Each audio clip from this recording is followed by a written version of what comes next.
बिस्मिल्लाहिर्रहमानिर्रहीम। बहुत शुक्रिया मेरा साजिद नार साहबा और फ़िक्र सुखन और अरकान फ़िक्र सुखन और मुंतज़मीन फ़िक्र सुखन और तमाम हज़रात जो तशरीफ़ लाए, मुअज़्ज़ज़ मेहमानान गिरामी और हमारे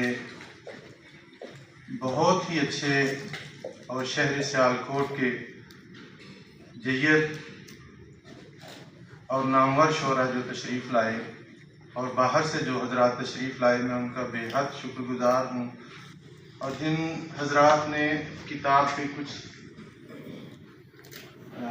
कहा, ये मेरे लिए एज़ाज़ है, ये मेरे लिए सनद है, मुझे बड़ी खुशी हुई। लेकिन ये दोस्तों ने कुछ मुबालगा आराई से भी काम लिया दोस्ती का हक अदा करने के लिए। मैं